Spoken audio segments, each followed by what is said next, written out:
Всем привет, с вами Маша Рябинина. И наконец-то этот день настал. На моем канале стукнуло уже 1000 подписчиков. В честь этого я со своей подругой решила приготовить пирог. Все обычно готовят торты или чизкейки, но подумали и решили, что нужно выделиться и замутить пирог с курицей, сыром и грибами. Я чувствую, у вас уже слюнки потекли, но всему свое время. И еще забыла сказать одну новость перед тем, как я начну готовить пирог. На моем канале стала доступна новая функция сообщества. Теперь посты будут появляться не только в группе, но еще и на канале. Проверьте, включено ли у вас уведомления на моем канале, чтобы не пропустить выход моих новых видео.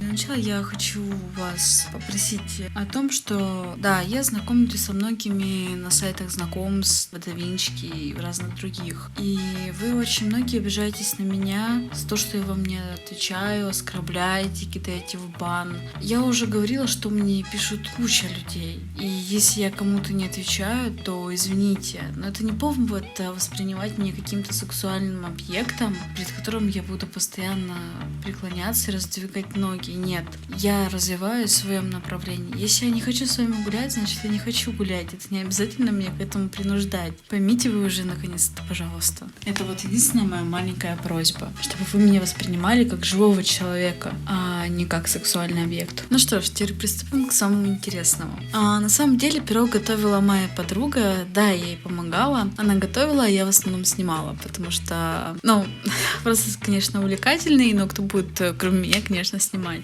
Вот. Этот пирог, конечно, разработала моя подруга. Ее определенный рецепт теста, начинки и всего прочего. Она заранее приготовила тесто, а потом мы с ней начали нарезать курицу, промариновали ее в специях, обжарили. Она слила оставшийся сок, чтобы пирог не был, как она сказала, слишком жидким. После этого она отложила курицу и начала обжаривать грибы с луком. После того, как они уже дошли до половины до готовности, она залила их сливками и обжарила в сливках. Боже, какой же аромат стоял на всю кухню, вам просто не передать. Моя подруга сама по себе отучилась на повара, и она знает таких очень много тонкостей, от которых я просто, когда смотрела на это все, я офигевала. Мы натерли сыр, потом начали уже раскатывать тесто и формировать сам пирог. Раскатанное тесто мы уложили на дно формы определенный слой. После этого выкладывали мясо, продавили, чтобы все хорошо уложилось. Сверху выложили грибы с луком в сливках. Потом разложили равномерно сыр. После этого накрыли сверху еще одним слоем теста. Ну и моя подруга начала фантазировать. Так как я попросила сделать цифру 1000 на самом пироге, она начала из теста вырезать эти вот фигурки, единички, нолики, даже там сердечко и розочки сделали. Конечно, они потом поплыли, но все равно получилось очень круто.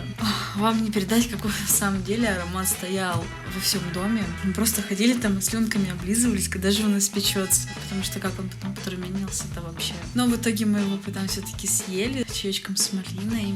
Боже, это, наверное, один из самых вкуснейших пирогов, которые я пробовала. Я вам еще покажу ее работы, некоторых десертов, которые она готовит. Это просто мое почтение. Вот, и еще раз спасибо ей огромное за то, что она мне помогла. Ну, вы не думайте, я тоже умею это все готовить, но надо же было кому-то снимать. Наконец-то я выкладываю свое видео спустя 2-недельного отпуска. Я по вам всем безумно соскучилась и рада, что вы все равно остаетесь со мной и подписывайтесь на меня. Я вас всех очень люблю, мои зайки, так что подписывайтесь и не забудьте нажать на колокольчик, чтобы не пропустить новые видео.